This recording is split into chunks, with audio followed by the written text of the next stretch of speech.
when Earth's oceans were more dangerous than space. Beneath a sky unbroken by human eyes, the oceans of ancient Earth roiled with unseen peril, their depths darker and more hostile than any void in space. Over 500 million years ago, life teetered on a knife's edge, where crushing pressure, lethal chemicals, and colossal predators dictated existence.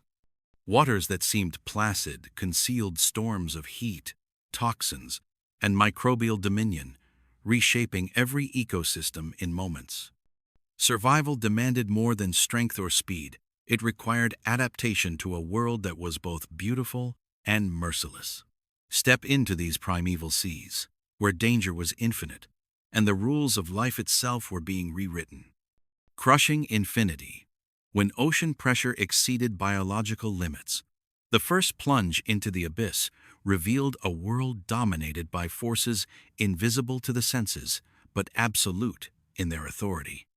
For every 10 meters of descent, the hydrostatic pressure increased by roughly 1 atmosphere, a relentless accumulation that could compress air-filled spaces with catastrophic efficiency. Hollow structures, from the simplest protochambers to early gas bladders, were at immediate risk, their integrity tested beyond the limits of evolutionary adaptation. Within these depths, even the smallest pockets of air could collapse, leaving organisms that depended on them unable to maintain buoyancy, respiration, or cellular equilibrium. The ocean, in this sense, was not merely a habitat, but a mechanical crucible, shaping life through constraints as severe as any predator's jaws. Descending further, the pressure did not merely deform the outer shell. It penetrated the molecular framework of life itself.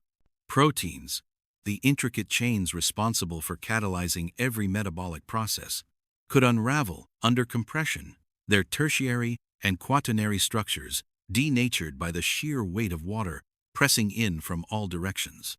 Enzymatic reactions slowed or ceased entirely as molecular bonds were distorted and the fragile membranes of cells began to collapse inward.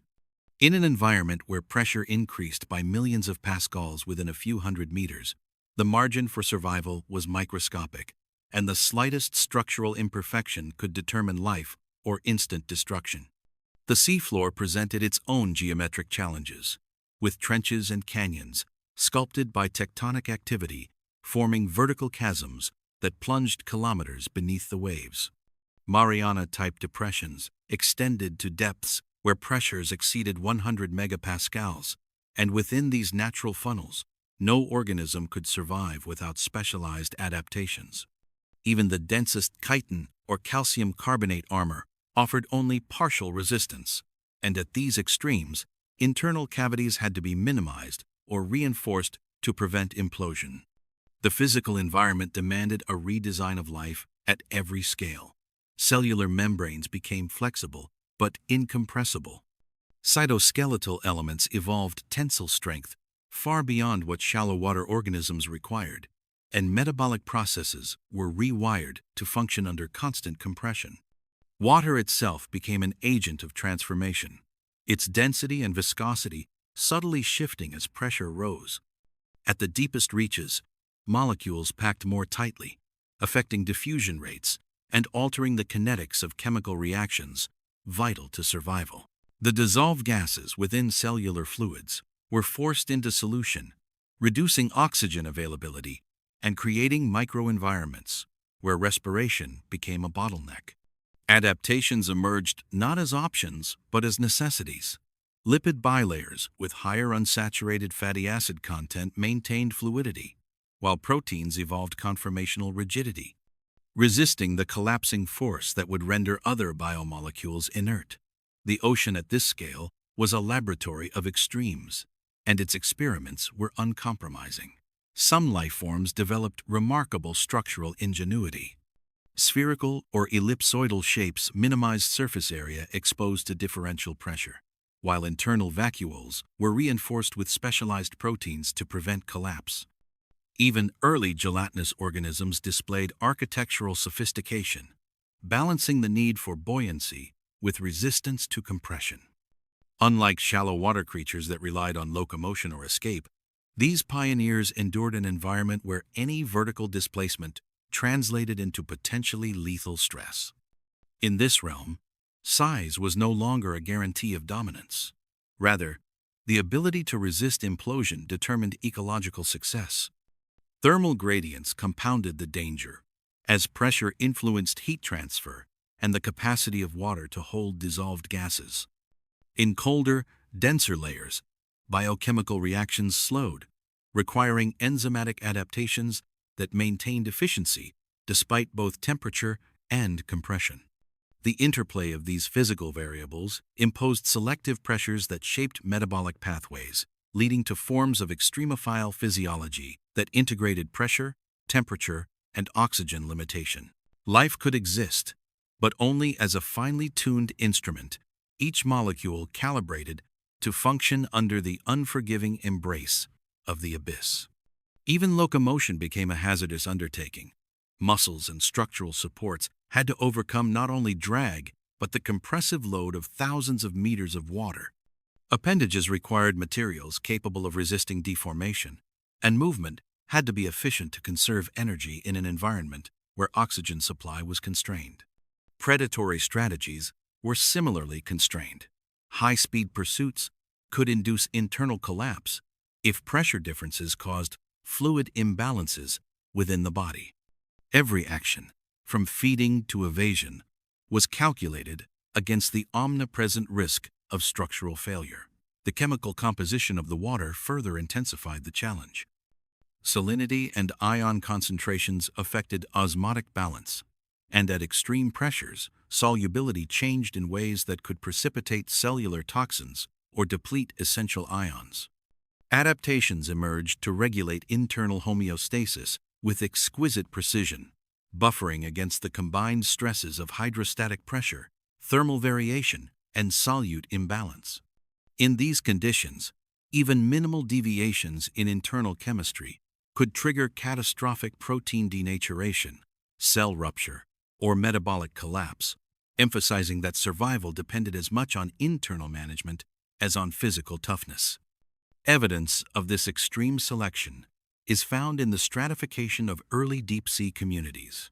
Organisms capable of surviving at 1,000 meters often could not penetrate 5,000 meters, and incremental adaptations were layered over geological time. Membrane compositions, enzymatic configurations, and structural reinforcements all reflect an evolutionary conversation with the pressures of water itself, producing lineages exquisitely tailored to niches that would have obliterated any unprepared organism. Life in the deep was a negotiation with infinity, where every descent measured the cost of structural integrity and biochemical resilience. Even as these mechanical forces dominated existence, they foreshadowed a deeper, more pervasive hazard. Beyond the simple, crushing weight of water, darkness claimed the ocean in these depths, erasing visual cues and orientation.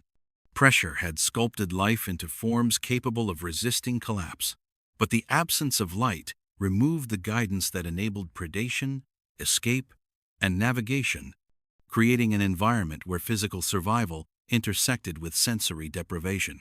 In the abyss, where hydrostatic forces compressed, bent, and threatened every structure, life faced a dual challenge: to endure the infinite weight above and to traverse a void that offered no visible paths for safety or sustenance.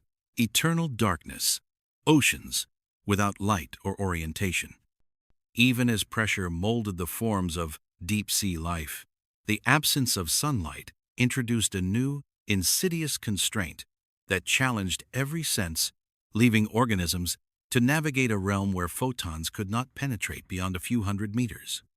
In this abyss, the water itself became opaque, absorbing and scattering light to create an environment of permanent darkness, where visual cues were virtually non-existent. The landscape of the ocean shifted from a spatially visible terrain to an abstract, tactile, and chemical matrix, demanding entirely new modes of perception to detect food, mates, or threats. Survival in such conditions required a fundamental reorganization of neural and sensory investment. privileging detection systems beyond sight. Beyond the reach of surface illumination, photons vanished with alarming rapidity, defining the boundary between the photic zone and the aphotic abyss. Light intensity decreased exponentially, with only 1% of solar energy reaching depths of 100 meters, and complete darkness prevailing far below. In these depths, the ocean resembled a black void, where distance, motion, and even topography were imperceptible to eyes alone. Life had to contend with an environment that erased familiar landmarks, leaving only subtle chemical and mechanical traces as guides. Navigation was no longer a visual exercise, but a complex integration of multisensory input, processed by brains adapted to perpetual obscurity. Organisms responded by developing heightened sensitivity to mechanical disturbances, detecting the faintest shifts in water currents generated by distant movement. Lateral line analogs, hair-like filaments, and pressure-sensitive cells allowed animals to perceive prey or predators without a single photon of light. Vibrational cues carried information over meters, signaling the presence of larger organisms or the approach of danger. In an environment where mechanical input often outweighed chemical or electrical detection, the ability to sense flow, turbulence, and subtle oscillations conferred a critical advantage. Evolution favored those whose appendages and neural circuits could process these signals with exquisite precision. Electrical field detection emerged in specialized tissues, extending the reach of perception into a domain entirely independent of sight. Bioelectric signals generated by muscle contractions or ion fluxes became detectable across small but significant distances, providing early warning systems for both predator and prey. This form of sensing required neural sophistication and organ specialization, representing a high metabolic investment that could be justified only by the lethality of a blind environment. Species that lacked this capability were relegated to the margins, surviving only in microhabitats where currents or chemical cues provided partial guidance. Chemoreception dominated in the still waters of the aphotic zone, with dissolved compounds diffusing slowly through the dense, cold layers. Subtle variations in chemical concentration indicated the proximity of prey, conspecifics, or toxic substances, and organisms could track plumes across tens of meters. The absence of light amplified the significance of chemical signals, requiring highly sensitive receptors capable of distinguishing minute gradients. Life, in these zones, became a dialogue in molecules, where every feeding, mating, or escape maneuver depended on decoding invisible trails suspended in the water. Some species evolved exaggerated appendages or tactile structures, scanning the surrounding water like living radar arrays. Filamentous limbs, extended antennae, and ribbon-like projections functioned as both sensors and manipulators, providing spatial awareness in a medium that offered no optical guidance. These adaptations were particularly advantageous in prey capture, allowing animals to strike accurately despite zero visibility, or to maneuver around obstacles without visual confirmation. The architecture of these sensory organs reflected an intimate negotiation between physical form, environmental constraint, and behavioral necessity. Bioluminescence itself became a versatile tool, from camouflage to predatory lures, manipulating perception in an environment otherwise devoid of vision. Some organisms evolved photophores along their bodies, producing short, controlled flashes to attract prey or confuse predators, while others employed continuous glows to mimic distant light sources. Bioluminescence required specialized chemical pathways and energetic expenditure, yet the evolutionary payoff was immense, creating a visual language in a world otherwise defined by darkness. The interplay of emitted light and sensory detection shaped the structure of ecological interactions, giving rise to complex predatory strategies invisible to the untrained eye. Ecological dynamics shifted as mobility and physical strength replaced stealth and agility, favoring creatures whose mass and structural robustness could overcome sensory uncertainty. Predators relied on brute force combined with finely tuned sensory perception, capable of intercepting prey without visual guidance. Speed became secondary to certainty of capture, and size provided not just protection from competitors, but a functional advantage in navigating the unseen environment.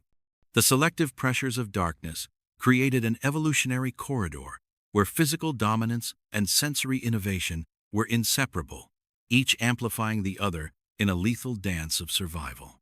Communities stratified not by light or temperature alone, but by proximity to chemical and mechanical cues, forming invisible networks of predator and prey. Territories were defined by currents, pressure differentials, and nutrient gradients rather than visible landmarks. Behavioral hierarchies emerged from the ability to interpret environmental signals faster and more accurately than competitors, creating micro-ecosystems structured entirely around unseen stimuli. Resource allocation, mating opportunities, and predation risk all revolved around interpreting these imperceptible environmental codes, making the unseen forces of the abyss as decisive as any tangible barrier. In the profound blackness, life achieved a new equilibrium, where the absence of light enforced evolutionary ingenuity and reshaped the hierarchy of power in the ocean. The creatures that could interpret mechanical, electrical, and chemical information most effectively dominated, while those that relied on vision alone perished or were forced into marginal niches. Darkness had stripped away the familiar guideposts of the world above, revealing that survival depended as much on perception as on resilience. Within this void, predators evolved extreme physical dominance to exploit blind environments, poised to exert their influence where sensory deprivation dictated the rules of life and death. Apex without escape, predators larger than any refuge. The mastery of sensory perception among prey became a fragile advantage against a new, overwhelming force. Predators whose sheer size and velocity erased any hope of escape. In the vast expanse of open waters, these apex hunters moved with a precision and confidence that transcended the limits of earlier evolutionary adaptations, their every muscle and limb calibrated to overcome the environmental challenges imposed by pressure, darkness, and fluid dynamics. Survival no longer relied solely on acute sensory detection. The physical magnitude and relentless movement of these predators transformed the ocean into a landscape where concealment offered scant protection and no refuge was truly safe. Bodies elongated, armored, or streamlined to perfection allowed these hunters to traverse open waters with relentless efficiency, covering hundreds of meters in a single, sweeping pursuit. Hydrodynamic design minimized drag while maximizing thrust, enabling accelerations that propelled them through dense, high-pressure layers of water with ease. Muscular and skeletal systems were reinforced to endure the mechanical stress of rapid movement over long distances, while connective tissues and cartilage maintained structural integrity during the most extreme maneuvers. In this environment, the shape and proportion of each predator were not accidental but the result of evolutionary pressures favoring speed, endurance, and predatory dominance. Jaws and appendages expanded in proportion to mass, delivering forces capable of breaching even the most resilient defenses and fracturing protective exoskeletons. The biomechanics of these feeding structures reflected an intricate balance between leverage and muscle power, allowing predators to grasp, crush, and immobilize prey in a single strike. Teeth or spiny appendages were positioned to maximize penetration while minimizing energy expenditure, and cranial reinforcement prevented structural failure during extreme feeding events. Prey species, no matter how armored or agile, were confronted with a force so immense that spatial hiding became nearly irrelevant, and survival depended on rapid escape or extraordinary defensive innovation. Musculature evolved not merely for movement, but for explosive acceleration, combining endurance and power in a synergy that prey could scarcely match. Red muscle fibers supported sustained cruising, while pale, fast-contracting fibers enabled instantaneous bursts of speed, capable of closing distances that sensory systems might detect but could not evade. The interplay of these muscle types required precise neural control, integrating environmental cues, prey movements, and internal energy management. Predators that achieved this balance dominated entire corridors of the deep sea, establishing territories dictated as much by mobility as by sheer size. Predatory strategies ranged from ambush to relentless chase, exploiting not only physical superiority but also keenly honed sensory integration developed in prior evolutionary stages. Ambush predators relied on sudden, precise strikes from concealed positions within canyons or near trench walls, combining surprise with explosive motion. Active hunters maintained pursuit over hundreds of meters, using chemical, mechanical, and electrical detection to track prey through complete darkness. The diversity of strategies reflected a nuanced understanding of the three-dimensional oceanic environment, where energy expenditure, prey type, and spatial constraints shaped the execution of each hunt. Sensory integration extended beyond the immediate vicinity, allowing predators to detect the faintest biotic signals across vast distances. These apex predators not only relied on mechanical and chemical cues in their immediate environment, but also evolved long-range detection systems capable of perceiving disturbances kilometers away. Subtle pressure waves from swimming shoals, minute electrical fluctuations, and even shifts in water chemistry allowed them to anticipate prey movement before direct contact. Neurological adaptations amplified these signals, enabling rapid decision-making and coordination of multi-limb strikes. This capacity effectively extended their hunting range beyond what physical locomotion alone would permit, transforming the ocean into a theater where anticipatory predation dominated and prey distribution was dictated by the predator's ability to perceive invisible currents and signals. Territorial dominance and migration patterns reflected the interplay between energetic needs and spatial constraints, with vast hunting ranges minimizing competition among giants.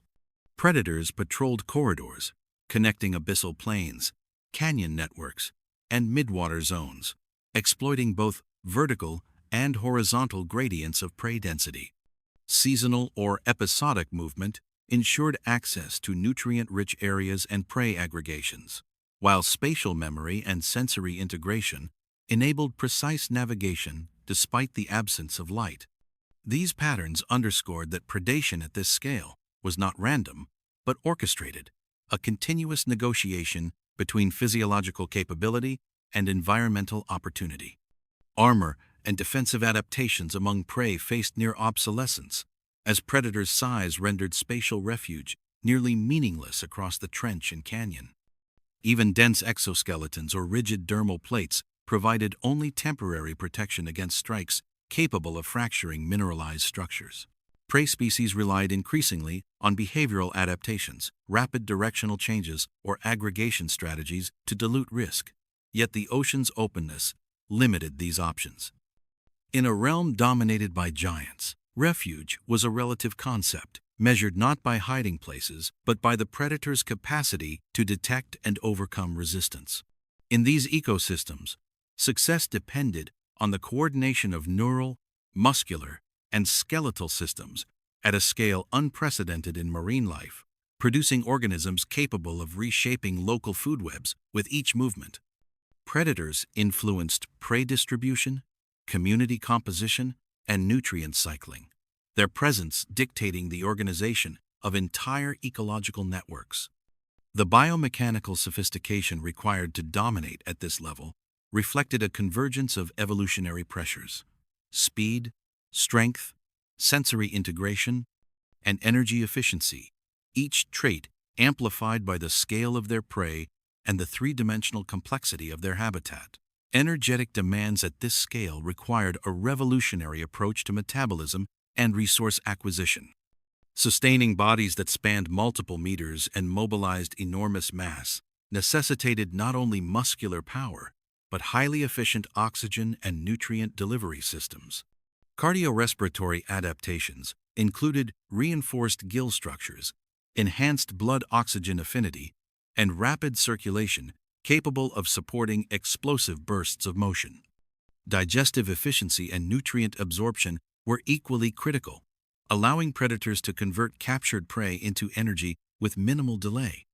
These physiological innovations enabled prolonged hunting expeditions, migration across deep-sea corridors, and recovery from intense predatory encounters, demonstrating that apex dominance depended as much on internal biochemical machinery as on external size and force. Environmental factors, such as water density, temperature gradients, and current patterns, influenced predator mobility. Yet even extreme conditions often failed to constrain their relentless reach. Denser water layers slowed movement but increased stability.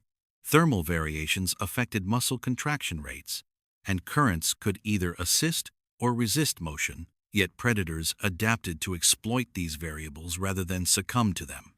Their dominance was therefore not merely a product of size but of an intimate understanding of the ocean's physical properties, a mastery of forces that shaped life at every level, from the cellular to the ecological.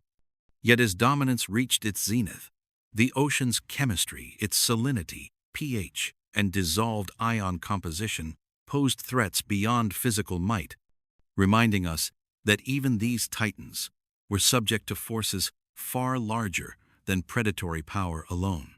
Changes in acidity could weaken skeletal integrity, disrupt metabolic processes, and impair neurological function, rendering even the largest hunters vulnerable to the environment itself.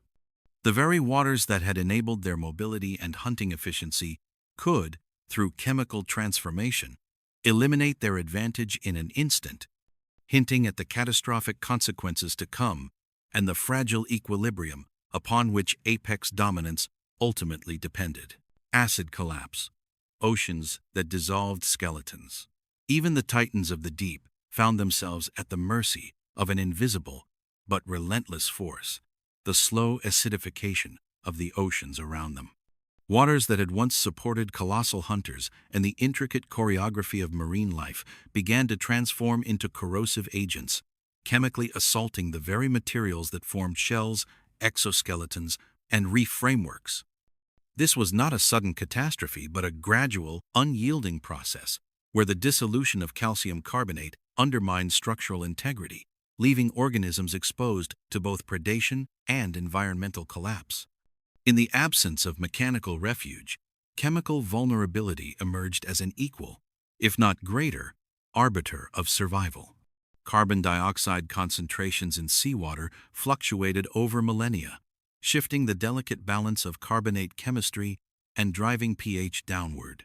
As acidity increased, the solubility of calcium carbonate rose, prompting the mineral matrices of shells and skeletons to break down atom by atom. Edges and thinner regions of exoskeletons were the first to succumb, eroding faster than deposition could replace them, while dense armor faced microfractures that compromised protective function. These chemical reactions unfolded invisibly yet relentlessly, threatening life that had previously relied on size, strength, and sensory acuity for survival. Shells and exoskeletons lost their integrity first at stress points, where mineral deposition could not compensate for the corrosive effects of acid. Fine spines, articulated plates, and jointed limbs began to weaken, leaving previously invulnerable organisms exposed to predation or mechanical collapse. The gradual loss of rigidity altered locomotion, feeding efficiency, and the ability to burrow or anchor in currents, turning once dominant species into precarious survivors. Chemical erosion thus became an insidious form of predation, invisible yet devastating. Coral-like frameworks and reef structures, long the backbone of marine biodiversity, weakened as dissolution outpaced growth, creating a lattice of vulnerability throughout entire ecosystems. Complex habitats collapsed into simpler, more chaotic assemblages, stripping away shelter for smaller organisms and destabilizing the spatial distribution of prey and predators. Areas that once teemed with life became barren zones of skeletal rubble, and the intricate three-dimensionality of reef ecosystems was reduced to eroding mounds and fragmented fragments, exposing inhabitants to new forms of environmental stress Microenvironments within reefs and seafloor sediments created pockets of intensified chemical stress that amplified mortality. Within the nooks and crevices of reef structures, acidic waters concentrated, accelerating dissolution locally, even as surrounding waters were slightly less corrosive. Sediments trapped CO2 and other acidic compounds, generating microhabitats where skeletal and exoskeletal materials degraded faster than in open waters. Organisms attempting to shelter within these pockets found their protective strategies undermined, as both structural collapse and chemical stress occurred simultaneously. These microenvironmental effects created an uneven mosaic of survival, where localized conditions dictated life or death, further destabilizing population distribution and ecological networks. Organisms adapted to mechanical stress or predation now faced an additional challenge: maintaining internal ion balance in increasingly corrosive waters. Acidic conditions altered the availability of calcium and other essential ions, complicating mineralization and disrupting homeostasis. Ion channels, transport proteins, and regulatory mechanisms were forced to operate under unprecedented chemical stress. While the maintenance of internal pH consumed energy that would otherwise support growth or reproduction, even species that survived the physical onslaught of predators found themselves undermined by biochemical fragility. Metabolic rates and enzymatic activity became constrained by acid-induced disruptions, reducing reproductive success, slowing development, and limiting physiological resilience. For calcifying plankton and small arthropods, growth slowed dramatically as skeletal deposition failed to keep pace with dissolution, while for larger organisms, the accumulation of damage over repeated predatory interactions further sapped energy reserves. The cascading impact of impaired metabolism spreads through food webs, diminishing prey availability and weakening the capacity of predators to sustain themselves, creating a feedback loop of ecosystem decline. The pace of acidification challenged evolutionary responses, outstripping the ability of species to adapt to mineralization strategies. While some organisms could regulate internal pH or deposit minerals more efficiently under mild stress, rapid and extreme acidification exceeded physiological limits. Growth rates slowed, repair of damaged skeletal material lagged behind dissolution, and populations experienced successive losses in reproductive output. Species that had evolved over millennia to resist predation or mechanical stress suddenly faced chemical forces that operated on entirely different timescales, leaving evolutionary adaptations insufficient to prevent collapse. This created a dramatic mismatch between the demands of survival and the capacities of life, amplifying the overall mortality across oceanic ecosystems. Food webs destabilized as primary consumers disappeared, triggering cascading effects that reached apex predators and scavengers alike. Predators that had once dominated through sheer size and mobility encountered scarcity where prey populations collapsed or became fragile and slow-moving. Opportunistic feeders struggled to adapt to the chemically altered environment, while specialized hunters lost critical resources, revealing that chemical disruption could rival or even surpass physical threat as a determinant of survival in the ocean.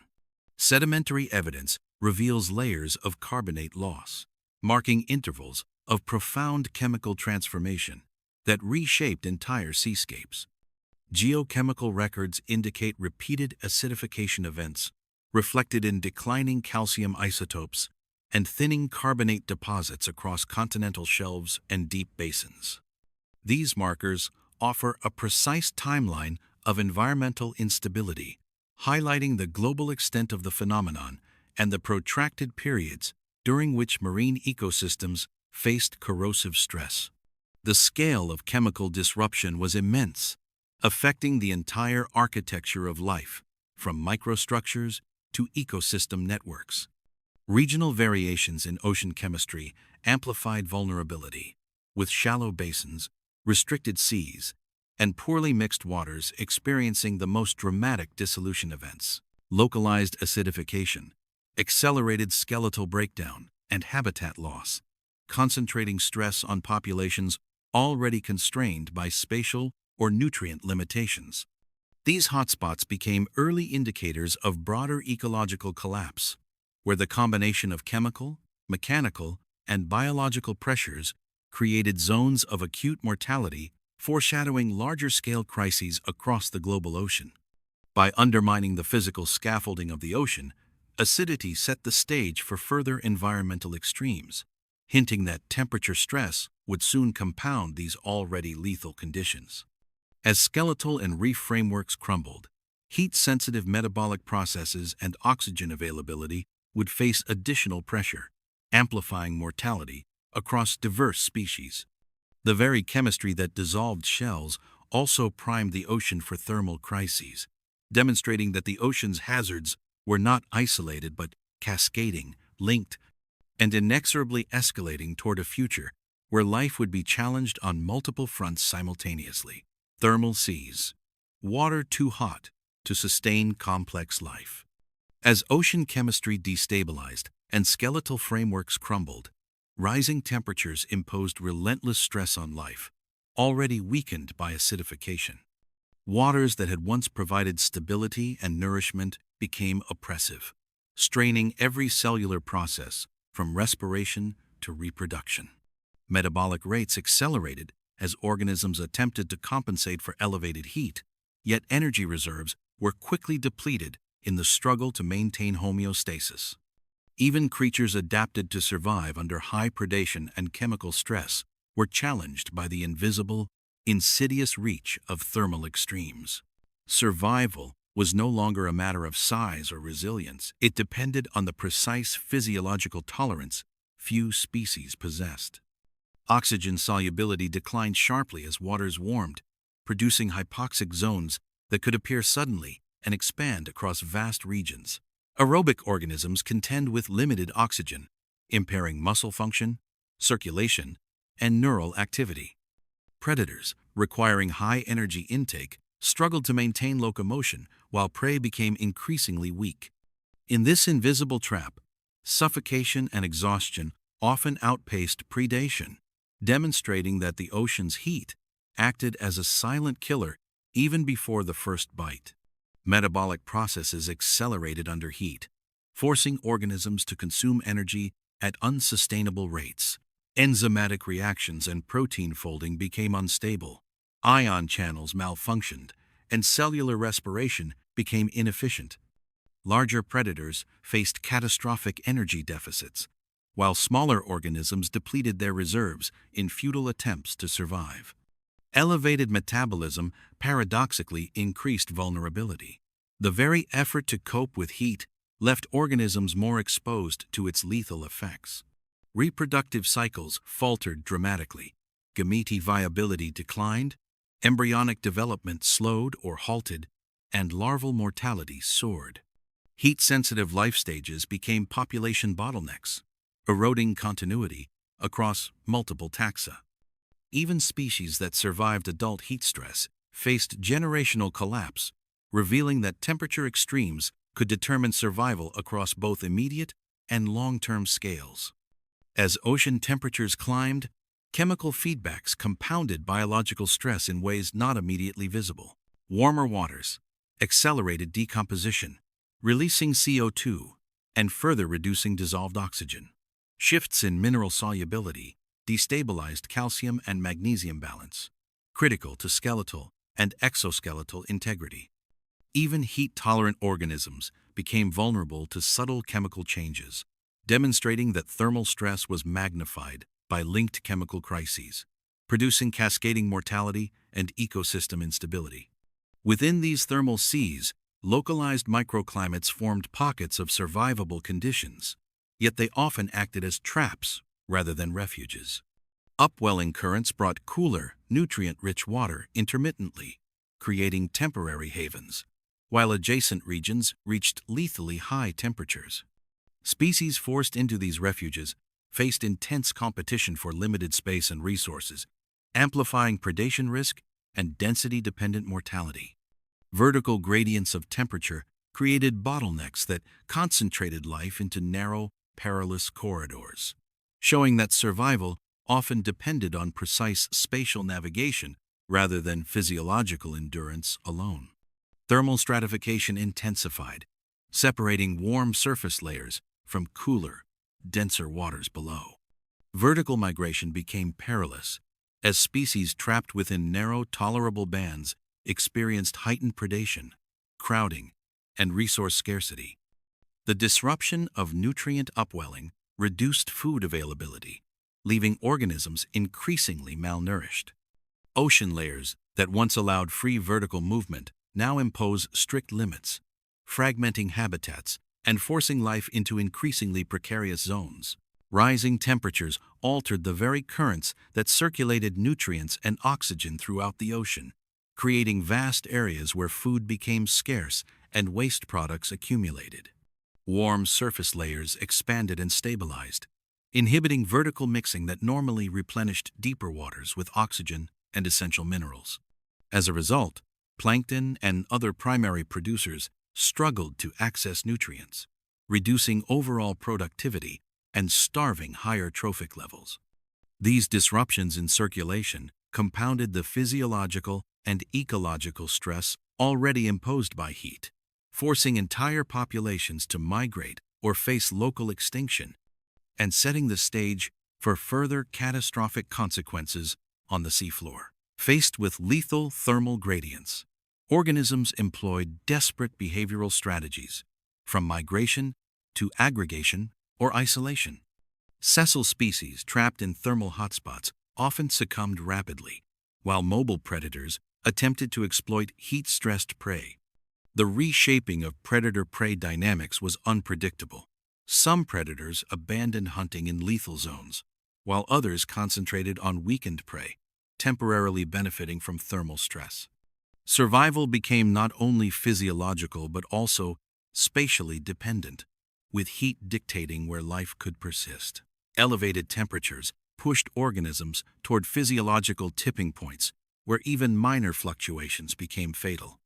Mitochondrial function faltered under heat stress, reducing energy production, while heat shock responses were overwhelmed, and neural signaling slowed, compromising coordination and escape responses. Entire communities of plankton, arthropods, and large swimming predators faced simultaneous stress, destabilizing local food webs. Mortality cascaded through trophic levels, leaving once thriving ecosystems fragmented and barren, revealing that thermal extremes were as much a systemic threat as an individual one. Predator-prey dynamics shifted dramatically under thermal stress. Apex hunters, already burdened by energy demands, faced prey weakened by acidification and heat. Some predators perished from metabolic collapse before securing sufficient nutrition, while opportunistic species temporarily thrived on stressed prey. The balance of ecosystems was rewritten, demonstrating that size and dominance offered no guarantee against the pervasive reach of heat. Life in these thermal seas was dictated by the intersection of physiology, behavior, and the physical limits of the environment. Calcifying organisms, particularly reef builders and planktonic calcifiers, suffered further as elevated temperatures compounded skeletal fragility. Calcium deposition slowed, internal structures weakened, and protective shells fractured under mechanical stress. Reef frameworks collapsed more rapidly, eliminating critical habitats and destabilizing marine communities further. The combined effect of chemical and thermal stress highlighted the ocean's dual threat, showing that multiple environmental pressures could overwhelm even resilient life forms. The cumulative impact of heat, oxygen depletion, and metabolic strain ultimately destabilized the seafloor, creating conditions ripe for geological upheaval. Sediments loosened under thermal expansion, submarine slopes became prone to landslides, and hydrothermal systems responded with increased activity. The oceans, already hostile in chemistry and temperature, now bore both visible and invisible scars of cascading stress. Every component, from cellular physiology to the physical seafloor, was challenged, hinting at the catastrophic geological events poised to reshape the ocean landscape in ways that would continue to threaten life. Submarine infernos. Volcanic oceans in eruption. Where seafloor instability had reached a breaking point, molten rock surged from fractures, releasing heat and metals directly into the surrounding waters. The ocean, previously dominated by slow, pervasive thermal stress, has now become a theater of immediate, violent change. Columns of scalding liquid and gas punctured the water column, boiling pockets of seawater and displacing organisms with sudden force. The surrounding currents carried toxic metals and dissolved sulfides, spreading chemical hazards kilometers from their source. Life adapted to extreme heat or chemical variation faced conditions that exceeded physiological tolerance within moments, leaving no margin for survival. Columns of superheated fluid and gas rose rapidly, creating thermal and chemical gradients that overwhelmed even the most resilient species. Local water temperatures, occasionally exceeding 350–400 degrees Celsius near vent openings, generated immediate lethality for organisms unprepared for such extremes. Mobile predators fled in spasms of frantic swimming, while benthic life forms anchored to the seafloor were engulfed in a sudden, lethal pulse. The intensity of these eruptions was not uniform. Eddies, density currents, and convective mixing amplified the reach of heat and metal-laden waters into unpredictable patterns, ensuring that few niches remained safe. Hydrothermal vents expelled iron, manganese, and sulfide-laden waters, creating lethal chemical concentrations within meters of emission points. These fluids interacted with surrounding seawater, lowering pH and introducing acute toxicity that interfered with enzymatic function, respiration, and ion transport. For calcifying organisms, the combination of heat and sulfide-rich waters accelerated shell dissolution and disrupted embryonic development. Mobile species, including large predators, often encountered these chemical barriers abruptly, illustrating that environmental lethality was not only physical but chemical in nature. The interaction of vent fluids with ambient seawater generated sharp chemical gradients, where pH could drop several units within meters of the vent mouth, and dissolved metal concentrations surged to levels intolerable for most marine life. These zones created lethal chemical shockwaves, in which even mobile organisms experienced enzyme inhibition, neurological disruption, and acute metabolic collapse. Iron sulfide particles precipitated rapidly, creating dense, particulate clouds that blocked light and settled on nearby benthic surfaces, smothering filter feeders and disrupting the very base of the food chain. Within these gradients, survival became a matter not only of tolerance, but of instantaneous spatial awareness, forcing life to negotiate a labyrinth of chemical hazards or perish. Pillow lavas spread slowly but relentlessly along the ocean floor, burying soft sediments and reshaping entire benthic landscapes. Each new lava flow obliterated localized habitats, crushing sessile organisms and altering slope gradients that controlled water movement. As molten rock solidified into dense formations, it created abrupt topographical shifts, redirecting currents and fragmenting established ecological zones.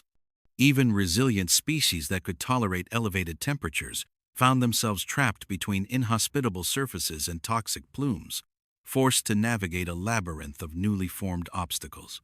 Volcanic eruptions often occurred in pulses, with intermittent lava flows, gas bursts, and hydrothermal surges producing episodic lethality. These fluctuations created patchy landscapes where life could persist briefly in isolated pockets, only to face repeated lethal assaults minutes or hours later. Benthic communities were fragmented as sediments were buried, vent chimneys grew, and microtopography shifted violently, severing migration corridors and isolating populations. The repetitive, cyclical nature of these events meant that survival depended not merely on physiological resilience, but on timing, movement, and sheer luck, creating a chaotic, high-stakes environment unlike any other in the ocean. Even mobile species could not always evade sudden plumes of scalding, metal-rich fluid, forcing desperate flight into marginal zones. Vertical and horizontal displacement sometimes led organisms into oxygen-depleted layers, further compounding physiological stress. Predators chasing prey inadvertently crossed lethal thermal or chemical thresholds, transforming hunting behavior into a perilous gamble. The ocean, which had previously allowed movement and escape across thermal and chemical gradients, now became a tightly constrained, high-risk environment where chance often dictated survival. Microbial communities responded immediately to nutrient influx from vented metals and minerals, but their proliferation carried hidden consequences. Cyanobacteria-like extremophiles and chemosynthetic bacteria thrived, converting metal-rich compounds into biomass. Yet the byproducts of these blooms, sulfide accumulation and oxygen depletion, created lethal conditions for higher trophic organisms. Short-lived microbial explosions temporarily increased local productivity, offering abundant but fleeting food sources. This paradox of enrichment and toxicity revealed the dual nature of submarine eruptions. They were both destructive and, briefly, creative, establishing a cycle of abundance and collapse. Rapid thermal pulses also triggered sediment slumping, releasing buried organic matter that further modified oxygen and chemical availability. Decomposing detritus increased local CO2 and sulfide levels, amplifying hypoxia in regions already stressed by heat and toxicity. These secondary effects extended the lethal influence of eruptions far beyond immediate vent sites, creating cascading mortality across trophic levels. The dynamic interplay of heat, chemical stress, and sediment movement illustrated the complex, interconnected nature of oceanic disasters, where one disturbance propagated rapidly through the environment. Interactions between volcanic inputs and pre-existing thermal and chemical stress magnified mortality events, producing ecological bottlenecks and chaotic predator-prey dynamics. Apex predators, once capable of exploiting weak prey, faced prey populations decimated by temperature, acidification, and toxicity. Opportunistic species could flourish briefly in patches where nutrient-rich plumes offered a survival advantage, but such windows were fleeting, leaving ecosystems oscillating between collapse and explosive growth. The ocean became a patchwork of survival and death, with life's continuity dependent on timing, mobility, and tolerance thresholds. In the aftermath of the eruption, the ocean was both enriched and poisoned, a paradox of nutrient-driven biological explosions, alongside lethal conditions that reshaped life and environment alike. Metal-rich and sulfide-laden waters fostered rapid microbial and planktonic growth, providing brief pulses of food for surviving species, while scalded sediments and vented flows maintained lethal zones that eliminated weaker populations. The physical and chemical violence of the eruptions permanently redefined local habitats, leaving survivors to navigate an environment simultaneously abundant and deadly. These volcanic inputs foreshadowed a cycle in which the ocean's chemical bounty could trigger explosive, short-lived biological growth, with consequences as destructive as the eruptions themselves. Toxic blooms, oceans poisoned by algal explosions. In the nutrient-rich aftermath of vented flows, microscopic life surged with unparalleled intensity, exploiting every dissolved metal, mineral, and phosphorus spike carried through the currents. Cyanobacteria-like organisms and planktonic microorganisms responded within hours, multiplying in dense aggregations that transformed previously clear waters into invisible maelstroms of metabolic activity. Each cell contributed to a cascade of chemical reactions that consumed oxygen at rates far exceeding replenishment from circulation, creating pockets of hypoxia that expanded outward with terrifying speed. Nutrient enrichment provided opportunity, yet it also laid the groundwork for mass mortality, illustrating the paradoxical duality of abundance and lethality in the ancient ocean. Even beneath the sunlit surface, in midwater and subsurface zones, Blooms behaved unpredictably. Chemosynthetic microorganisms thrived where light failed to penetrate, feeding on dissolved metals and nutrients transported from volcanic or sedimentary sources. Vertical gradients of temperature, salinity, and nutrient availability created microhabitats of extreme productivity, yet also concentrated toxins and oxygen depletion in discrete layers. Organisms traversing these zones faced compounded hazards as metabolic demand and limited oxygen intersected with chemical toxicity, producing lethal combinations for both mobile and slow-moving species. Each bloom spread outward like an invisible tide, carrying neurotoxins and organic byproducts that interfered with muscular coordination, neural signaling, and predator detection across multiple trophic levels. Filter feeders, unable to discriminate between benign and toxic particles, concentrated these compounds in their tissues, amplifying the lethal effects as they were consumed by larger predators. In some regions, the water column itself became a chemical trap. Density stratification, fueled by temperature gradients, prevented vertical mixing and confined toxins and oxygen depletion to layers inhabited by the most sensitive species.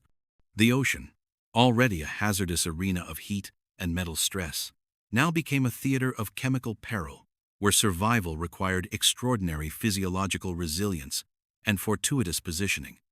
Oxygen levels declined subtly at first, then precipitously, as respiration from dense microbial masses outpaced photosynthetic oxygen production and diffusion. Hypoxic zones expanded laterally and vertically, leaving mobile organisms trapped between suffocating layers and chemically hostile surface waters. Even fast-swimming predators found themselves caught in invisible nets of oxygen deprivation, their hunting efficiency compromised as metabolism faltered and endurance waned. The boundaries between safe and lethal zones shifted hourly, creating a dynamic mosaic of life and death in which no creature could reliably navigate. Neurotoxins accumulated in the water with the same relentless speed, impairing sensory perception and muscular control. The chemical assault disrupted predator-prey interactions, causing disorientation, erratic behavior, and mass incapacitation. Species adapted to thermal or chemical extremes often succumbed not to heat or metals, but to the insidious effects of toxins generated by microscopic bloom organisms. Small shifts in toxin concentration produced disproportionate effects, demonstrating that even the most resilient species were vulnerable to subtle biochemical perturbations. Filter feeders became conduits for concentrated toxins, converting the microscopic threat into macroscopic devastation. As these organisms ingested massive numbers of planktonic cells, their tissues became reservoirs of lethal compounds. Predators, relying on them for sustenance, experienced secondary poisoning, rapidly propagating mortality throughout multiple trophic levels. The collapse of prey populations reverberated across the ecosystem, leaving once thriving species isolated, weakened, and increasingly susceptible to subsequent environmental stressors. The interaction between predator behavior and bloom dynamics created unexpected fatalities. As larger organisms chased prey through dense microbial mats, they often inadvertently crossed toxin-rich layers or hypoxic pockets, triggering physiological collapse despite mobility and strength. Secondary and tertiary consumers concentrated multiple layers of toxins simultaneously, accelerating mortality and creating a cascading trophic collapse. Predation, usually a driver of survival and selection, became a perilous gamble, where feeding activity directly increased the risk of death. Thermal stratification intensified bloom persistence, as surface warming created a stable water column that restricted vertical circulation. Within these isolated layers, oxygen depletion accelerated, while microbial proliferation was fueled by concentrated nutrients and detritus. Below and above these layers, organisms faced contrasting hazards, either suffocation from hypoxia or chemical exposure from toxin-laden waters. The ocean became a patchwork of lethal zones where mobility offered no guarantee of survival, and life's continuity depended on timing, tolerance, and the unpredictable flow of water. Chemical signals from decaying organisms further accelerated bloom development, creating a feedback loop in which dying life fueled further microbial proliferation. This cyclical reinforcement intensified hypoxia and toxin concentration, generating cascading mortality events. Zones rich in organic debris produced local surges in CO2, sulfide, and dissolved ammonium, altering the chemistry of both surface and subsurface waters. Visual and chemical conditions changed dramatically. Suspended particles clouded the water, microbial metabolites altered refractive properties, and light penetration was further reduced, reinforcing stratification and limiting ecological escape routes. Vast regions of formerly active ocean now resembled biological dead zones, where mobility offered little refuge. Oxygen levels hovered near zero, toxins accumulated to lethal concentrations, and the water column itself became stratified into chemically and physiologically hostile layers. Apex predators and large mobile organisms, once able to escape localized hazards, found themselves corralled by the expanding breadth of hypoxic and toxic waters. Life, in its diversity and adaptability, was tested as never before, revealing the profound vulnerability of even the most seemingly invincible species to the invisible threats that microbes could wield. The ocean's transformation underscored a chilling truth. Life could proliferate in abundance and perish with equal swiftness, as microbial and algal dominance dictated the fate of entire ecosystems. Explosive growth created ephemeral opportunity while simultaneously eroding the foundation of survival, leaving behind oxygen-depleted, chemically saturated zones that offered no refuge. In this new balance, the ocean's productivity was inseparable from its lethality, setting the stage for entire basins to become uninhabitable and foreshadowing the coming reign of anoxia, where life would confront a silent, pervasive threat capable of overwhelming even the most resilient organisms. Breathless depths, oceans without oxygen. Beneath the surface, where toxins and hypoxia had already claimed the weak, oxygen vanished entirely, leaving a void in which no aerobic life could persist. The invisible retreat of oxygen reshaped entire basins, creating dead zones that expanded both laterally and vertically, often in ways undetectable until life began to collapse. Water that once teemed with movement became a suspended grave, where gill-breathing organisms suffocated instantly, and the silent spread of anoxia foreshadowed a new and more pervasive hazard. In these depths, survival no longer depended on strength or speed, but on the capacity to endure absence itself, a relentless chemical suffocation that spared neither predator nor prey. In midwater columns, stratification prevented replenishment from surface waters, isolating oxygen-poor layers beneath a more aerated veneer. Density gradients, driven by salinity and temperature, formed barriers that trapped low-oxygen water in place, leaving even mobile species without escape. Organisms attempting vertical migration often found themselves caught between hypoxic and lethal zones, their metabolic rates unable to adjust to sudden depletion. The water column, once a three-dimensional refuge, had become a tightly constrained arena in which oxygen determined the boundaries of life. Microbial respiration accelerated in these stagnant zones, consuming every available molecule of oxygen while releasing metabolic byproducts that further stressed surviving organisms. Communities of bacteria and archaea thrived in the absence of competition from larger aerobic species, breaking down organic matter at astonishing rates. As microbes metabolized organic detritus, they produced sulfides, ammonium, and carbon dioxide, altering the chemical environment and reinforcing the lethality of the water. This invisible army, expanding cell by cell, dictated which organisms could survive and which would perish, demonstrating that the smallest life forms could wield control over entire ecosystems. Creatures that once swam freely now faced physiological collapse as metabolic demands exceeded the supply of dissolved oxygen.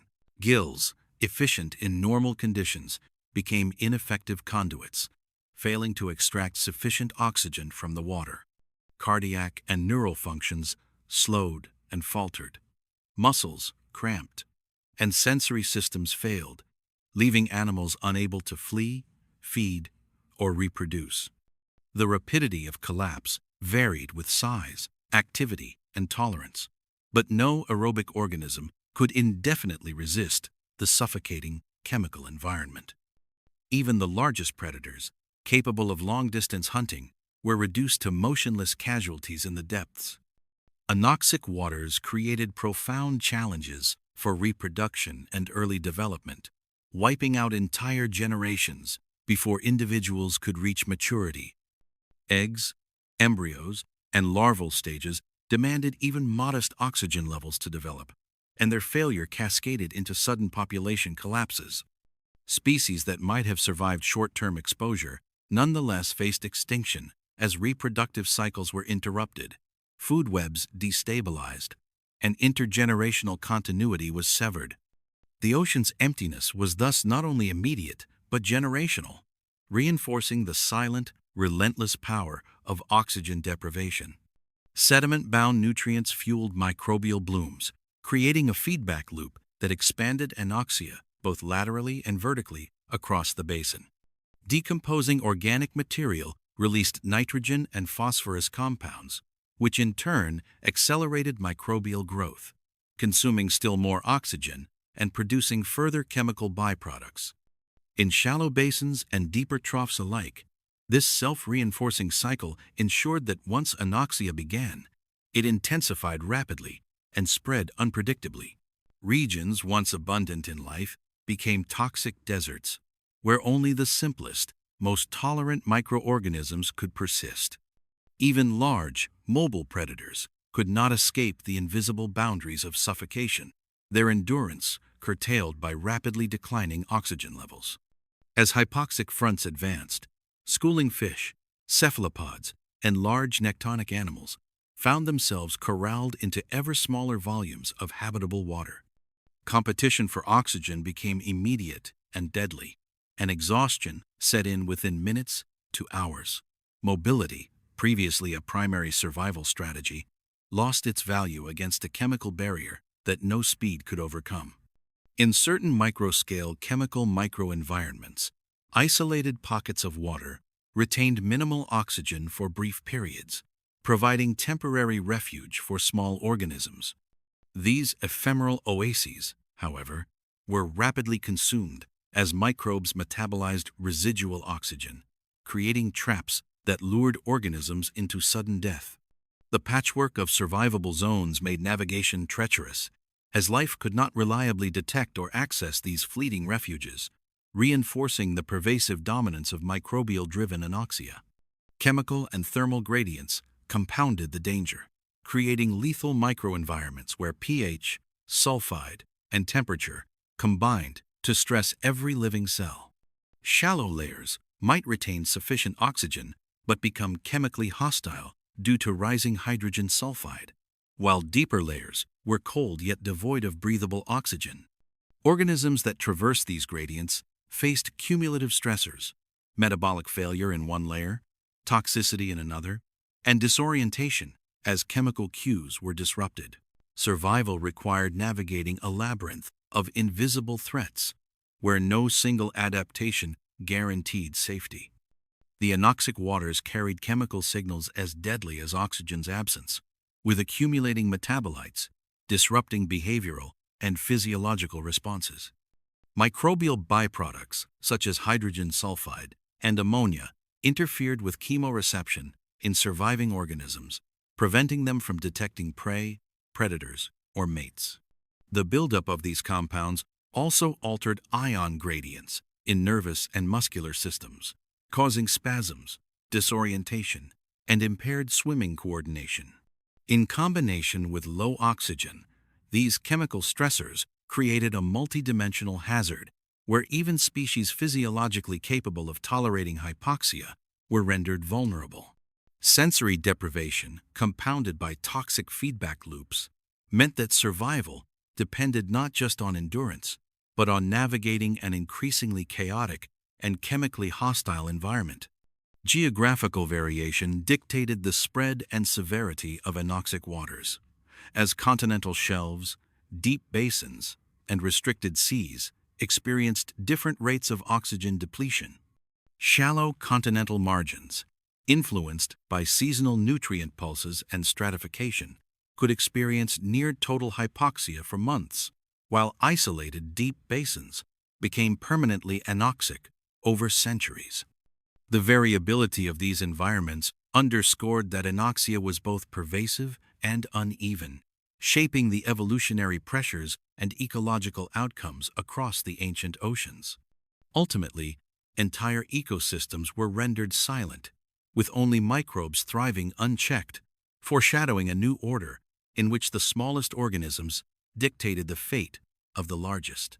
Predators and prey alike vanished from affected basins, leaving water that appeared calm yet was chemically hostile, a mirror of life's fragility. When the atmosphere beneath the waves failed, the dominance of microbes in these conditions revealed a profound ecological truth. In stagnant waters, microbial threats flourished unchecked, capable of redefining the limits of survival and setting the stage for an age where oxygen itself could become a luxury rather than a constant. Microbial kill zones, disease in a global ocean. In the quiet, oxygen-starved depths, life had become a shadow of itself, dominated by organisms invisible to the naked eye. While massive fish and nekton had perished in suffocating waters, single-celled microbes thrived, proliferating in numbers that reshaped ecosystems on a scale previously unimaginable. These microscopic entities operated both as scavengers and aggressors, feeding on detritus, secreting toxins, and producing metabolic byproducts that chemically transformed their surroundings. Within hours, areas once teeming with life became chemically inhospitable, a testament to the profound power wielded by the smallest inhabitants of the sea. Microbial cells multiplied exponentially, consuming remaining nutrients and creating chemical gradients that dictated survival. Ammonium, hydrogen sulfide, and organic acids accumulated rapidly, altering pH and electrical conductivity in localized microhabitats. Organisms that had survived anoxia only days before now faced environments chemically hostile to every physiological process, with disrupted ion gradients, compromised enzyme function, and neurological interference. Even the tiniest deviation in water chemistry could tip the balance from survival to instant mortality, revealing the razor-edge precision of microbial dominance. Chemical microgradients created pockets of extreme variability that further amplified microbial lethality. Within centimeters, oxygen could fluctuate from trace amounts to complete absence, while concentrations of hydrogen sulfide and ammonium oscillated dramatically, forming microhabitats that were lethal to multicellular life, yet ideal for specific microbial taxa. These gradients influenced motility, nutrient uptake, and metabolic specialization, effectively partitioning microbial communities into zones of dominance, cooperation, or antagonism. In some cases, localized spikes in sulfide concentration induced rapid protein denaturation in nearby organisms, causing cellular collapse even before metabolic failure could occur. This patchwork of chemical extremes produced a mosaic of survivability, where organisms that moved only slightly could shift from relative safety into instant mortality, highlighting the ocean's volatility under microbial control. Toxins released into the water column affected physiology, metabolism, and neurological function across multiple species simultaneously. Neuroactive compounds impaired nerve conduction, causing disorientation, loss of coordination, and paralysis. Cardiac function slowed, and muscles failed to contract efficiently, leaving predators and prey alike immobilized in their own death zones. The lethality of these substances was compounded by accumulation. In stagnant waters, toxic thresholds were reached within hours, producing mass die-offs that mirrored the silent, unseen nature of microbial activity. Enzymatic secretions dissolved protective shells and exoskeletons, leaving even the hardiest creatures vulnerable. Calcite and aragonite-based structures, once resilient against predation, were chemically weakened and ultimately fragmented. Crustaceans, mollusks, and armored fish found their primary defenses compromised, exposing soft tissues to microbial colonization and predation. The ocean became a battleground at the microscopic level, where life's scaffolding itself was under siege, and even structural adaptations provided only reprieve. Competition among microbes was as lethal as the threat to macrofauna, with predatory bacteria attacking neighboring cells in chemical warfare. Certain taxa released bacteriocins and other inhibitory molecules to suppress rivals, monopolizing nutrient sources and space. These interactions intensified the dominance of particularly aggressive strains, while simultaneously increasing the concentration of metabolites toxic to larger organisms. Life's hierarchy had inverted. The largest predators now contended with threats invisible to sight, their survival contingent not on strength or speed, but on chemical resistance and environmental positioning. Microbial mats and biofilms also altered the physical properties of the seafloor and near-bottom water layers. Thick, dense aggregations reduced sediment permeability, creating hypoxic or anoxic layers, even in regions where oxygenated water circulated above.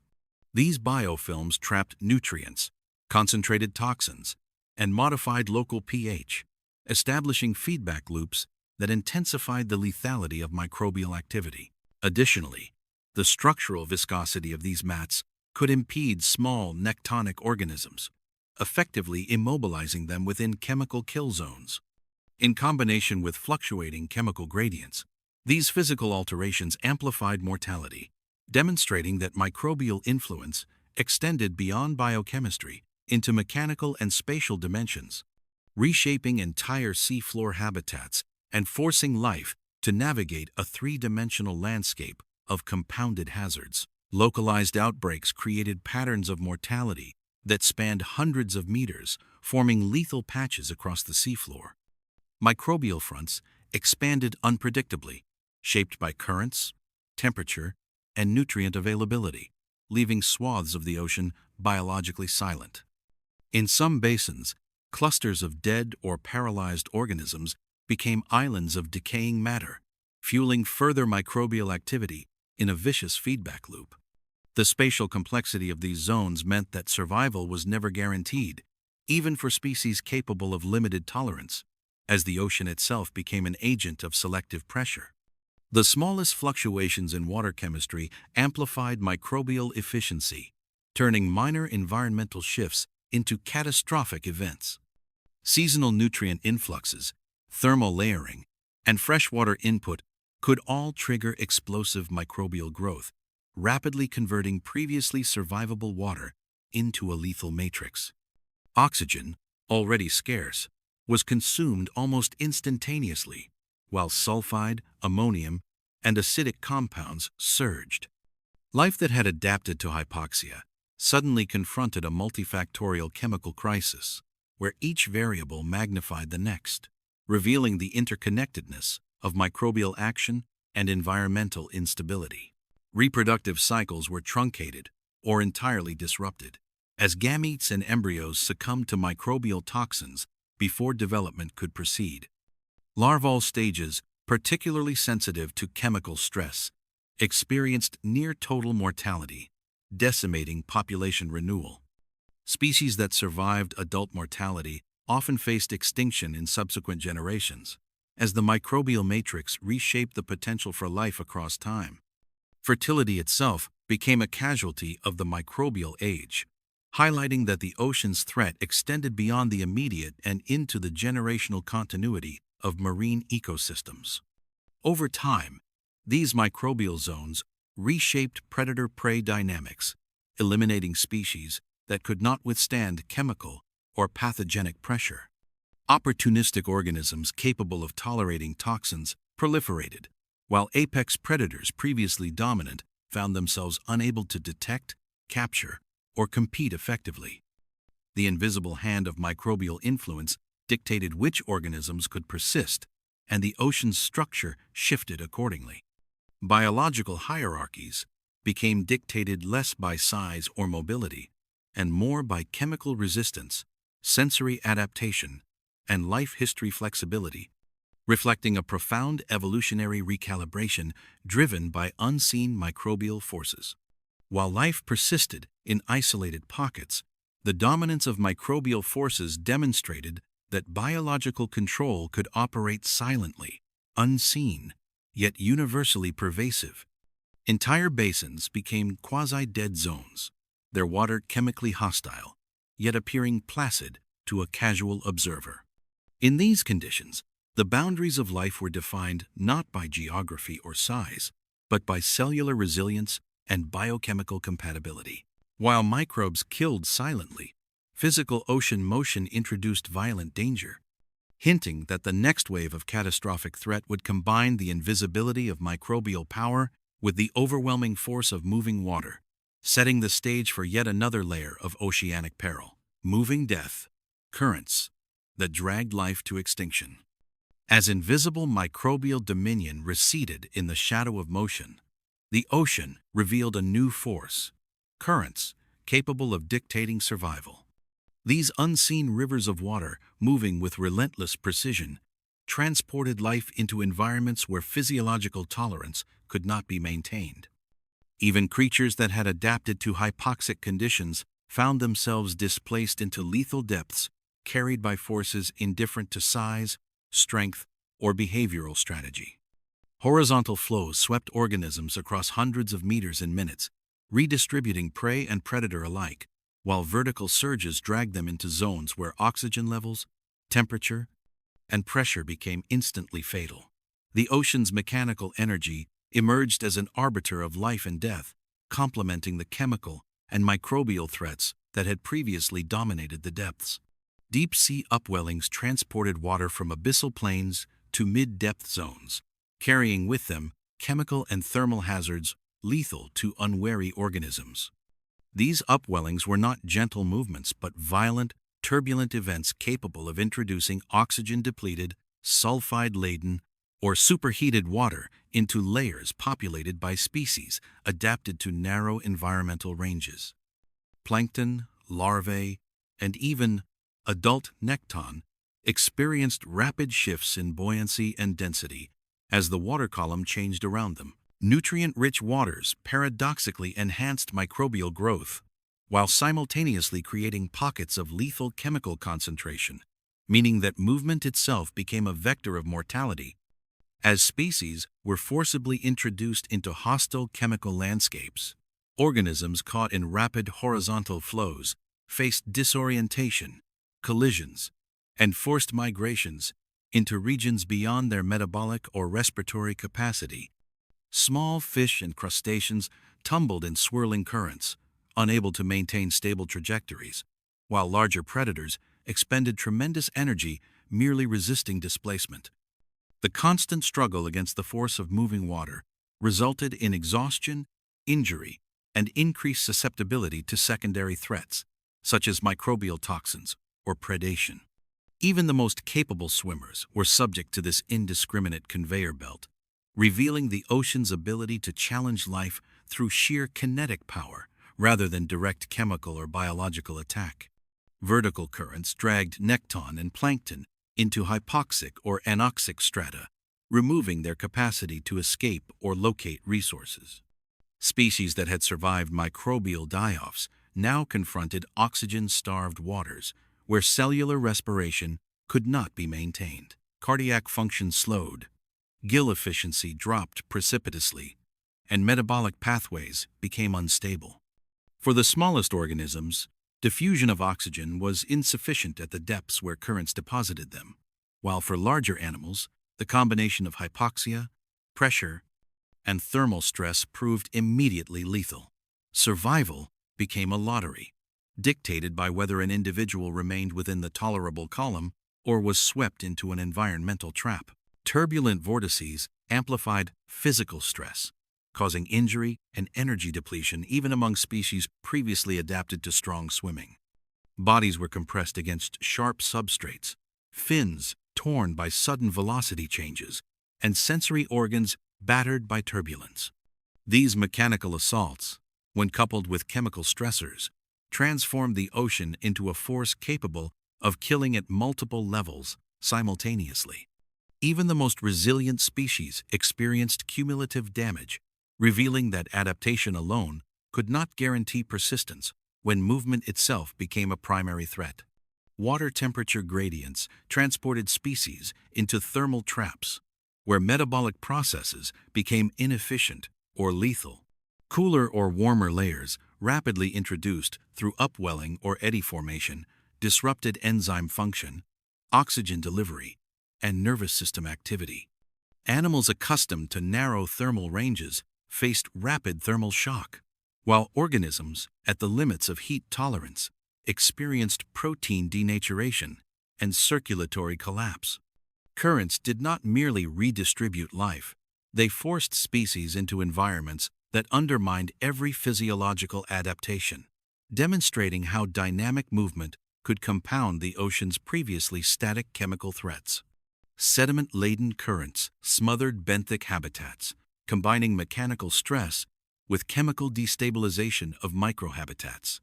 Fine particulate matter, transported over long distances, settled upon microbial mats, sponges, and sessile invertebrates, obstructing feeding structures and creating hypoxic microzones. The layering of sediment also trapped pockets of toxic gases released from microbial metabolism or volcanic inputs, producing concentrated death zones. Benthic organisms, unable to relocate quickly, suffered immediate physiological collapse, revealing the deadly interaction between physical displacement and environmental toxicity. Carried along by moving waters, chemical and biological hitchhikers traveled, intensifying the lethality of currents beyond mechanical force alone. Parasites, bacterial colonies, and virus-laden particulates were swept along by turbulent flows, introducing pathogens into previously isolated or resilient benthic and pelagic populations. Oxygen-poor plumes carried sulfide and ammonia directly into these habitats, creating localized microzones where even sessile organisms succumbed within hours. Filter-feeding species ingested concentrated microbial and toxin-laden water, compounding mortality and propagating disease downstream. In combination with sediment deposition, these biological vectors ensured that currents not only displaced life physically, but also transmitted chemical and microbial threats, turning movement into a multifaceted killer that extended lethality across ecological and trophic boundaries. Predators reliant on ambush or sensory cues found their hunting strategies undermined as currents redistributed prey unpredictably. Sudden shifts in location made previously advantageous hunting grounds useless, while prey animals moved into areas devoid of protective structures. Apex predators expended tremendous energy searching for food in constantly changing environments, while smaller, opportunistic species became either inaccessible or lethally concentrated. The ocean, in motion, removed the equilibrium that had allowed predators to dominate, demonstrating that even top-tier species were vulnerable to forces beyond predation or competition. Massive surges could create instantaneous die-offs, concentrating mortality along hundreds of meters and triggering cascading ecosystem collapse. Schools of fish, swept into anoxic layers or sediment-laden plumes, suffocated en masse, while displaced plankton and larvae failed to complete development. The redistribution of nutrients in carcasses intensified microbial proliferation, creating localized chemical hotspots that perpetuated the cycle of death. Life, once structured hierarchically, became an unrecognizable mosaic of survivors and casualties, demonstrating how movement alone could transform thriving ecosystems into barren expanses. In these relentless movements, survival depended less on adaptation to local conditions and more on the luck of timing and location. foreshadowing the next wave of compounded oceanic threat. Organisms that had endured chemical, thermal, and microbial challenges now confronted an environment in which kinetic forces dictated exposure to lethal conditions. Currents, upwellings, and turbulence acted as invisible executioners, carrying life into zones where even the hardiest species could not survive. The interplay of motion and chemical toxicity highlighted the ocean's capacity to combine multiple lethal mechanisms simultaneously, setting the stage for further catastrophic events where even temporary refuges were no longer safe from the relentless force of moving water. Walls of water, tsunamis, and megastorm oceans.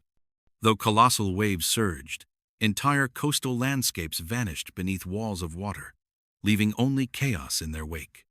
The force of the surge tore through shallow bays, estuaries, and reef flats, uprooting vegetation, dislodging benthic organisms, and carrying them into open water with lethal velocity. Organisms that had survived chemical, microbial, and thermal hazards now faced the raw, indiscriminate might of moving water, where adaptation offered little protection. Every crevice, sediment layer, and submerged structure became a potential trap. The familiar world of survival transformed into a violent, ever-shifting arena. Even the most mobile species, from early nekton to small predators, could not outrun waves that towered tens of meters above the seafloor, carrying not only water, but sediment, debris, and lethal kinetic energy. Sediment, debris, and displaced organisms were swept with unrelenting velocity, scouring seafloor habitats and reshaping benthic terrain. Fine silt fills the spaces between armored exoskeletons, clogging gill structures and impairing respiration. Rocks, fallen logs, and uprooted plant matter became macroscopic projectiles, battering sessile organisms and crushing fragile skeletal frameworks. The seafloor itself shifted, forming new ridges, troughs, and deposition zones, effectively erasing previously stable microhabitats. Tiny planktonic larvae were forced into hypoxic pockets, where oxygen levels plummeted, or into turbulent eddies, where collision with debris proved instantly fatal. The scale of destruction extended for kilometers, creating a mosaic of mortality and survival dictated by both chance and sheer physical magnitude. Mobile predators found their hunting grounds obliterated, while prey species were indiscriminately swept into zones beyond survival.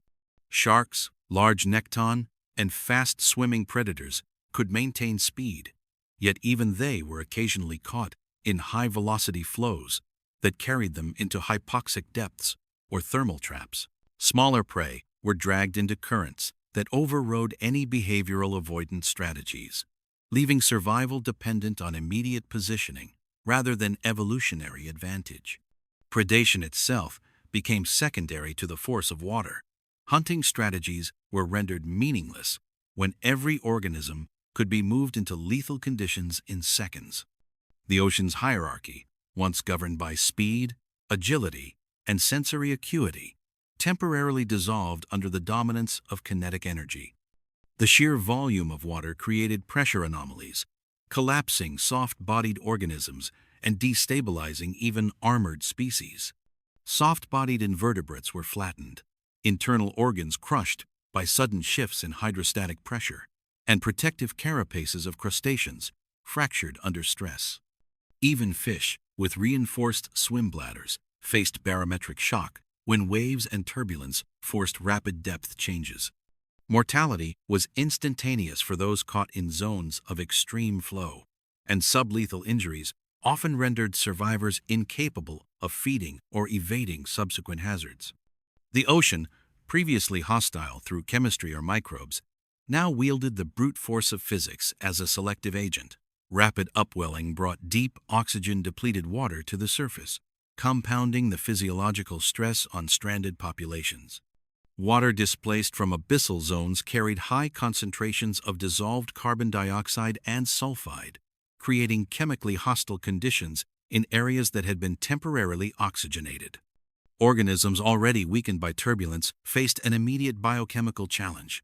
Respiration became inefficient, metabolic rates faltered, and neurological function declined. The interplay of physical displacement and chemical stress ensured that survival was never guaranteed, even for those who avoided immediate mechanical injury.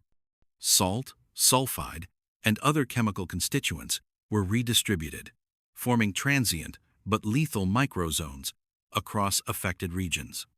Nutrient-rich waters were transported erratically, fueling sudden algal or microbial growth in pockets previously free of biological explosions. Conversely, previously habitable zones became toxic, with spikes in ammonium and hydrogen sulfide reaching thresholds that paralyzed muscles and nerves. The chemical consequences of these storms were not uniform but patchy, creating a complex mosaic where life's persistence depended on navigating both spatial and biochemical hazards. Waves carrying logs, rocks, and other massive debris acted as macroscopic projectiles, demolishing sessile life and coral-like frameworks. Structural collapse of reefs exposed soft-bodied organisms to immediate predation and microbial colonization, accelerating localized die-offs. Even the most rigid exoskeletons were fractured or displaced, leaving surviving organisms vulnerable to subsequent waves. Currents trapped, dislodged individuals against barriers, amplifying mortality through prolonged exposure to chemical and mechanical stress. In such moments, the ocean transformed into a dynamic battering ram, capable of shaping ecosystems in minutes rather than millennia. Thermal and chemical gradients shifted suddenly, disrupting the metabolic and reproductive cycles of surviving organisms. Organisms that had endured prior oceanic extremes now faced compounded stress. Elevated temperatures from surface heating, coupled with low oxygen and high toxin concentrations, overwhelmed physiological limits. Reproductive events were aborted, gametes failed to develop, and larval dispersal was erratic, leading to long-term consequences for population renewal. Even brief exposure to these altered conditions could determine generational survival, demonstrating that sudden kinetic events reverberated far beyond immediate mortality. After the initial surge, patchy survival zones highlighted that refuge depended as much on chance and microtopography as on adaptation. Small depressions in the seafloor, crevices behind debris, or sheltered estuarine inlets could provide temporary relief. However, these refuges were unpredictable and often short-lived, as subsequent waves, upwellings, or redistributed sediments removed protective advantages. Survival became a combination of environmental luck and physiological resilience, reinforcing that the ocean's lethality operated on scales both immense and minutely detailed.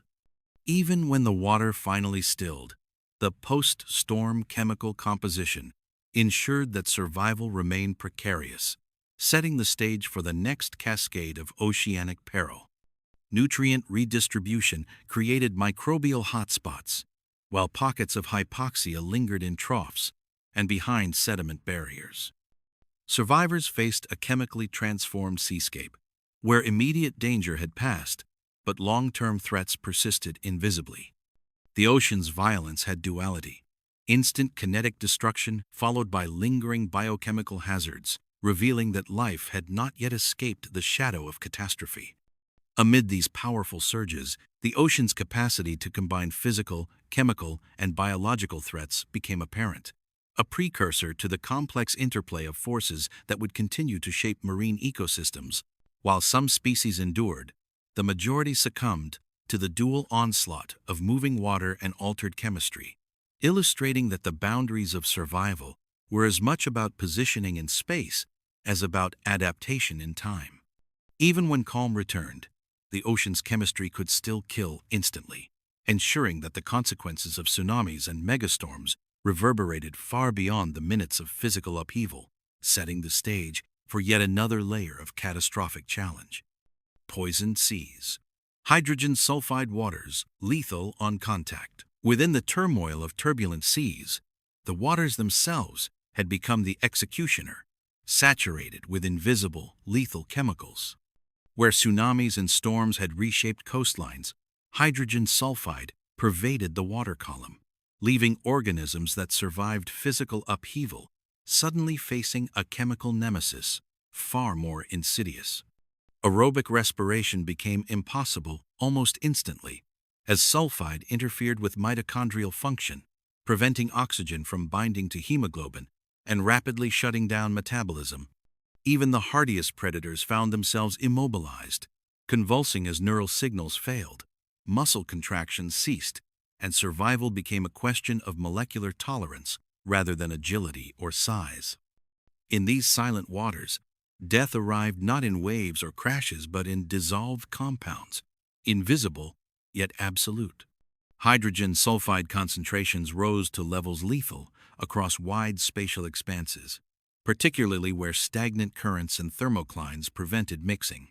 Shallow and mid-depth layers occasionally acted as temporary refuges, but these pockets were precarious. Any descent or lateral movement into higher concentrations brought immediate physiological collapse. The gas interfered with sodium-potassium pumps, disrupted enzymatic processes, and halted cardiac function within minutes. Organisms that relied on oxygen-rich microhabitats were dragged into the toxic matrix, their mobility rendered useless, emphasizing that, in this new oceanic reality, adaptation to one stressor was meaningless in the presence of chemical saturation. Chemical gradients created pockets of extreme toxicity, where survival was dictated by proximity to chemically inert microenvironments. Reactive sulfide interacted with dissolved metals such as iron and manganese, producing compounds that further destabilized cellular integrity. Neurological function was particularly sensitive. Even minor exposure resulted in disorientation, loss of reflexes, and paralysis. These lethal microzones shifted unpredictably, carried by currents or stirred by residual storm-induced turbulence, ensuring that even temporarily safe refuges were no guarantee of survival. The ocean became a labyrinth of invisible death, where the environment itself dictated the rules. Dissolved sulfide accelerated the breakdown of organic and mineral structures within organisms. Calcite shells and chitinous exoskeletons were chemically weakened, providing little defense against opportunistic microbes adapted to exploit these conditions. Crustaceans, mollusks, and armored fish that had endured previous threats were now stripped of protective barriers, their tissues exposed to chemical corrosion and microbial colonization. This chemical erosion compounded mortality, ensuring that physical robustness alone no longer conferred survival advantages in the face of pervasive toxicity. Surface and mid-depth layers sometimes retained deceptively low sulfide concentrations, attracting species that sought to escape deeper anoxic zones, only to encounter sudden lethal exposure. Oxygen-depleted water was simultaneously enriched with hydrogen sulfide, creating a dual threat where respiratory failure and enzymatic inhibition acted together. Metabolic collapse was accelerated in these transitional zones. Organisms attempting to move horizontally or vertically were intercepted by chemical thresholds beyond which life could not continue. The ocean's lethality thus became dynamic, shifting with the interplay of physical movement, chemical diffusion, and biological response. Microbes capable of metabolizing hydrogen sulfide thrived in these conditions, further amplifying local toxicity. Sulfide-oxidizing bacteria formed dense biofilms and planktonic populations that consumed residual oxygen, produced acidic byproducts, and secreted additional metabolites toxic to multicellular life. These microbial communities effectively reshaped ecosystems, turning regions of the sea into chemical deserts where only extremophiles could persist. Their activity also contributed to feedback loops, enhancing sulfide concentrations and creating cascading effects across trophic levels, leaving no safe passage for larger organisms. In the depths where sulfide reached its peak, chemical reactions between hydrogen sulfide and trace metals generated compounds that were themselves highly toxic, further complicating survival. Dissolved iron, manganese, and copper reacted with sulfide to produce free radicals and precipitates that disrupted cell membranes and protein structures in larger organisms. Localized acidification occurred as sulfide oxidation released protons, lowering pH and interfering with enzymatic activity in fish and invertebrates. Dense microbial mats amplified these reactions, creating microzones where chemical lethality was magnified, even in regions with slightly lower sulfide concentrations. Species attempting to traverse these zones experienced compounded physiological stress, making escape nearly impossible and extending the reach of toxicity beyond what diffusion alone could achieve. Pressure from overlying water amplified the impact of chemical toxicity on displaced organisms. Currents and upwellings carried vulnerable species into deeper, high-pressure zones, where sulfide concentrations combined with hydrostatic stress to accelerate physiological failure. Oxygen deprivation, ionic imbalance, and neural inhibition occurred simultaneously, producing near-instant mortality for aerobic organisms. Even species adapted to hypoxic conditions were overwhelmed, illustrating how the ocean's physical and chemical forces could synergistically eliminate life in moments. Larval and juvenile stages were particularly sensitive to hydrogen sulfide, ensuring that population renewal was effectively halted. Gametes, embryos, and planktonic larvae were rapidly poisoned, their developmental processes disrupted before completion. Species that had survived adult mortality faced generational collapse, as reproductive failure precluded the replenishment of populations. In this manner, chemical lethality extended beyond immediate mortality, reshaping ecosystem potential and enforcing long-term selective pressure that favored only the most resistant forms of life. Patterns of mortality revealed the heterogeneity of sulfide's impact, with some refuges temporarily protected by physical features or vertical gradients. Isolated pockets of survival existed near oxygenated upwellings or low sulfide zones, but these were precarious and short-lived. Life that endured these transient refuges remained vulnerable to subsequent chemical pulses or turbulence, highlighting the persistent unpredictability of survival. Even the smallest misalignment with chemical safety thresholds resulted in instant death, making spatial positioning a critical determinant of persistence in this chemically dominated ocean. In this silent chemical siege, the ocean demonstrated a lethality that required neither predation nor motion, only the unrelenting presence of hydrogen sulfide. Entire basins became quasi-dead zones, their waters appearing placid yet immediately fatal, revealing that survival depended entirely on biochemical tolerance. Microbial specialists and extremophiles alone could navigate this matrix, while the rest of the ecosystem collapsed. The ocean had evolved a new hierarchy, dictated by chemistry rather than size or mobility, and the persistence of lethal water chemistry ensured that the next chapter in its history would unfold under conditions even more merciless than before. As we peer into the abyss of Earth's ancient oceans, we are reminded that the seas once held perils more absolute than the void of space, where chemistry, heat, and unseen forces ruled life's fate with merciless precision. Survival was not guaranteed by strength or size, but by resilience at the smallest scales, and every pulse of water carried the weight of unseen danger. In these depths, life's fragility becomes starkly apparent, yet so does its tenacity, persisting against odds beyond comprehension. If this journey through ancient seas inspired your curiosity, feel free to like, comment, or subscribe, and share your thoughts below.